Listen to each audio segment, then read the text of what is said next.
back in 2021, if I remember right, it was around the second week of October. I decided to go camping alone on the Appalachian Trail. I really needed some time to myself. The past few months had been overwhelming. Work, family issues, and a kind of exhaustion I couldn't explain. I needed to get away from everything, and the first place that came to mind was a stretch of mountain trail near Tellico Plains, Tennessee. It wasn't one of the more popular parts of the Appalachian Trail, but I'd passed through there a few years earlier on a group trip with some friends. I still remembered this one quiet area that wasn't marked on any official maps. A narrow offshoot that veered right off the main trail, leading to a small clearing nestled among old spruce trees. It was well hidden and rarely visited by hikers. Perfect for being alone. I brought my old van, the same one I'd had since college. The paint was faded, chipping in places, and one of the windows wouldn't shut completely unless you smacked it just right. But it had been with me through plenty of trips like this. It wasn't fast, but it was reliable. After nearly 5 hours of driving, I finally reached the narrow dirt path that led to the site. The road was bumpy, slick from rain 2 nights earlier, and barely wide enough in some spots. I followed it for almost 2 miles before I found the spot I'd been looking for. A small flat area beneath a thick canopy of trees, just big enough to park the van and build a small fire. I arrived in the late afternoon. The sky was overcast, but there was no rain. The air was crisp and cool, the kind that makes you want to breathe deeply. I set up a folding chair, got a small fire going, and heated up some instant dinner. After I ate, I just sat there, soaking in the silence. There was no cell signal out there, which honestly felt like a relief. The only sounds were the wind and the occasional rustle of falling leaves. As the sun finally dipped behind the trees, probably around 7 p.m., I heard something. At first, it was just the snap of a branch. Then, a few seconds later, footsteps. Heavy, slow. I thought maybe it was a deer or some other animal, but something about the rhythm. It felt too deliberate, like a person walking. I stood up and aimed my flashlight in the direction of the sound. Nothing. But the moment I sat down again, the footsteps returned, pacing slowly, as if someone was circling the edge of my camp. My heart started pounding, but I tried to stay calm. There were no other lights, no flashlights, no voices. Just the sound of footsteps. They came and went, for nearly 30 minutes. Then silence. Eventually, I put out the fire and climbed into the van. I locked all the doors, pulled down the thin curtains I'd put over the windows, and sat in the front seat, waiting. My eyes moved from one window to the next, but I didn't see anything. Somehow, I ended up falling asleep. Morning came like it always does, but something felt off. There were no birds like usual. The air was still cold and a light fog clung low between the trees. I stepped out of the van, made some coffee, and sat in my folding chair trying to calm my nerves. After breakfast, I decided to take a short walk in the direction the footsteps had come from the night before. I moved slowly through the forest, watching the ground and the leaves.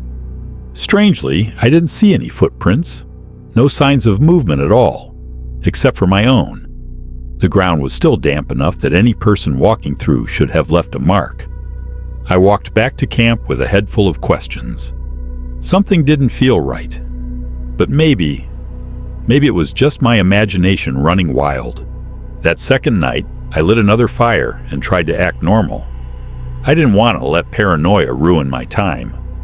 I stayed up later than the night before, trying to enjoy the forest sounds, though this time, everything felt too quiet. No insects, no night animals. It was like the whole forest was holding its breath. Then, I saw something, movement, just out of the corner of my eye. I turned my head quickly, and between 2 large trees there was a figure, just standing there, still, about 8 meters away. It had to be nearly 2 meters tall. No movement, no words, no flashlight, just watching. I couldn't see the face. It was lost in shadow. but I could feel it staring right at me. A few seconds passed. Then the figure slowly stepped back behind the tree and disappeared without a sound. I stood up immediately, put out the fire, threw everything back into the van and locked the doors. That night, I didn't sleep at all. I sat in the driver's seat, a pocket knife in one hand, flashlight in the other. My heart never truly settled.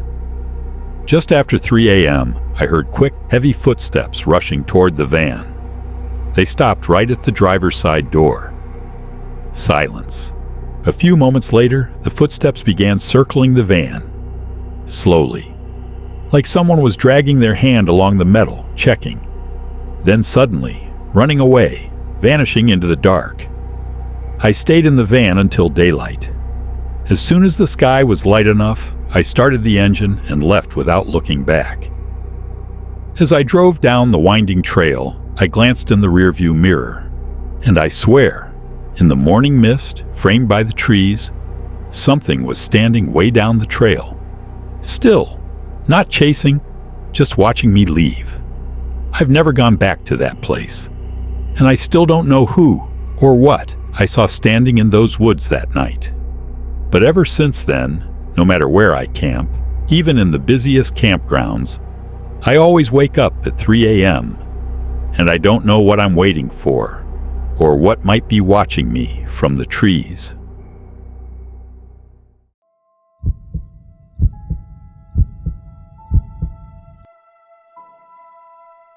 A few years ago, I went on my first and last solo camping trip.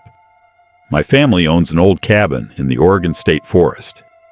It's in a pretty remote area, far from the main road, and there's barely any cell reception out there.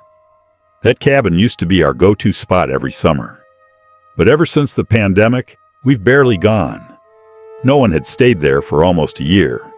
I was 21 at the time and wanted to try solo camping. It felt like a kind of personal challenge. I figured camping near the family cabin would be safe enough. If anything went wrong, I could just run to the cabin for shelter. The trip took about an hour and a half by car from my suburban home, then almost 40 minutes on foot down a trail. The path was steep and overgrown with brush. It hadn't been used in a long time. When I reached the cabin, I immediately felt something was off. One of the side windows was missing. Not broken, not damaged, just completely gone, like someone had removed it. The window frame was just empty. I walked closer to check. I thought maybe the glass had shattered and fallen below, but the ground underneath was clean. Not a single shard. That's when the uneasy feeling kicked in. I tried the front door, and it was unlocked. That was an instant red flag. As far as I knew, my family always made sure to lock it before leaving. I stepped inside. The floor was dirty, covered in dried mud. There were a lot of footprints, different sizes, going in all directions. Some kitchen utensils were missing. The oil lamp that usually hung on the wall was gone. Even the old sleeping bag we kept in the corner was missing. I stood there for a few minutes, just frozen, thinking. Whoever had been here, they'd been coming and going for a while. The footprints were everywhere, and most of the mud had dried. I had no idea how long they'd been there, or if they were still nearby. I didn't have cell signal to call anyone. I thought about turning back and heading home, but I'd come all this way, so I decided to go through with the camping. But there was no way I was going to sleep inside the cabin. I hiked about half an hour downhill toward a small creek where we usually set up tents when we visited as a group. The area was flat and not too far from the trail in case I needed to make a quick escape. As I was setting up my tent, it started raining hard. The ground turned muddy and some of my gear got wet. It took longer than I expected to pitch the tent. I was frustrated. My hands were filthy, my clothes soaked, and everything was damp. Around 6 p.m., I finally finished. I sat on a log, eating instant noodles out of a plastic pack. That's when I heard someone talking. At first, I thought it was just rain or an animal, but the longer I listened, the more certain I became. It was a human voice. I looked uphill toward the cabin. I saw a man walking slowly, like he was dazed. He was drenched, wore a tattered jacket and long pants. His pace was slow, and he was mumbling to himself. I couldn't make out the words, but the tone sounded like he was quietly angry. What made it even creepier was how close he passed, maybe 15 meters from where I sat. But he never once looked in my direction. He just kept walking uphill, toward the denser part of the forest, and eventually disappeared behind the trees. I just sat there, thinking hard. Who was that? Was he the one who'd been in the cabin? Was he camping nearby? Or was he just lost? I started feeling unsure about staying there, but I didn't want to run through the forest in the rain and dark either. About an hour later, I decided to hike back uphill to get a look at the cabin from a distance. I stood behind a tree, maybe 50 meters away. I watched for a while. No lights, no movement, no sound. I returned to my tent before it got completely dark. By 8 p.m., it was pitch black. The rain hadn't let up. I sat beside a small fire I'd managed to light for warmth. And then, I heard footsteps, coming from uphill. They were slow, heavy, and getting closer. I stood up and grabbed my flashlight. I pointed it toward the hill. At first, I didn't see anything. Then, he appeared, the same man, standing at the edge of the firelight, just standing there, staring at me. I yelled, "Hey, who are you? What do you want?" He didn't answer, didn't move, just stood there, soaking wet. And then, I heard another set of footsteps from behind me. I didn't look back. I didn't care who or what it was. I just grabbed my small bag and ran sideways across the hill as fast as I could. Didn't care about the mud, the branches, the slippery ground. My heart felt like it was going to explode. I was gasping for air, but I didn't stop. Eventually, I saw the faint glow of my car in the distance. As soon as I got there, I jumped in, locked all the doors, started the engine, and got the hell out of there. As soon as I got cell reception, I called 911 and reported everything. I gave them the cabin's location, told them about the man, and said I had no idea how many people were out there. A few days later, the police and forest rangers went to check the area. My tent was gone. All my gear was missing too. The only thing left were footprints. And after closer inspection, they found 3 different sets of footprints besides my own. The police said it was probably just squatters or transients using the abandoned cabin. But to me, that didn't add up. The place was too remote, too deep in the woods. To this day, I still don't know who they were. And honestly, I never want to go back there again.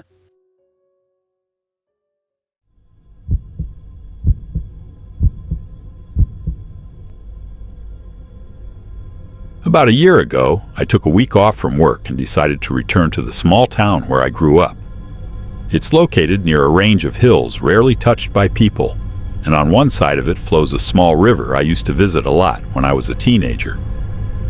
After spending a few days with my parents, I packed my gear and headed out alone to camp for a night or two at one of my favorite spots along that river.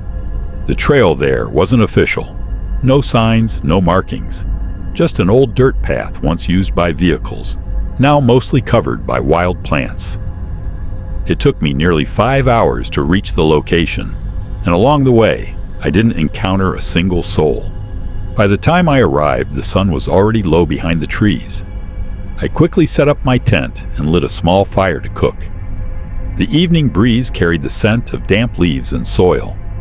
It was peaceful, yet for some reason, I felt a little uneasy, as if something was watching me. A few minutes after I sat down to eat, I heard a twig snap in the woods. Not long after, a man stepped out from behind some bushes, carrying a large backpack. He introduced himself as Thomas. From the looks of him, he seemed like a fellow hiker, covered in dust and sweat. He said he had just followed the river trail from the north and wanted to rest for a bit. I didn't feel suspicious right away, but something about the way he spoke felt off. Too friendly, too smooth. After a few minutes of small talk, he said goodbye and mentioned he would set up camp a bit farther downriver. He walked away toward the downstream area, switching on a small flashlight.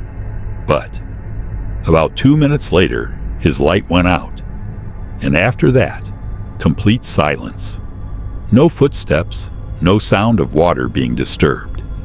It was like he vanished into the darkness. That night I couldn't relax. I put out the campfire earlier than usual and got inside the tent, staying alert and listening for every sound outside. I drifted off slowly, accompanied by a faint sense of dread. The next morning, I explored the area where Thomas said he'd be setting up his tent. But no matter how far I walked, I found no sign of human activity. No fire pit, no footprints, no tent, nothing. It felt like he had never actually gone that way. By late afternoon, I returned to my camp to prepare dinner. But when I arrived, I froze. Thomas was sitting on a log near my extinguished fire. Not pitching a tent, not hiking. Just sitting there, like he'd been waiting. "Got a minute?" he asked, still wearing that wide smile from last night. "I want to show you something down there, among the river rocks. I found some kind of strange carving." I stood still, trying to appear calm. "I'm really tired. Maybe tomorrow morning," I replied quietly. He kept smiling, but his eyes weren't friendly. "It won't take long. Just 5 minutes. Come on." His tone shifted, deeper, more demanding. We stared at each other. It felt like a silent standoff between two animals sizing each other up. And when he stood, his shirt lifted slightly. I saw the black metal handle of a small pistol tucked neatly into his waistband, hidden under his long shirt. I didn't say a word. I just nodded slightly, pretending to consider it. Then after a few seconds, I told him I needed to grab something from my tent first. He nodded and stepped away, but not far. I could still see his silhouette standing in the distance, waiting. Without wasting time, I began packing everything in silence. Food, bedding, fire gear. I shoved it all into my backpack without order. Less than 30 minutes later, I slipped out of the tent and started walking back to the trail. I didn't care that it was dark. I didn't care that I hadn't eaten. The hike back to my car felt like a full-blown escape. Every snap of a twig or rustle of leaves made me stop and listen. But no one followed me. Or if they did, they never showed themselves. I reached my car just before midnight. I haven't returned to that place since. And every time I remember that man's smile and the way he sat silently by my fire, just waiting, I can't help but wonder, what would have happened if that night I had gone with him?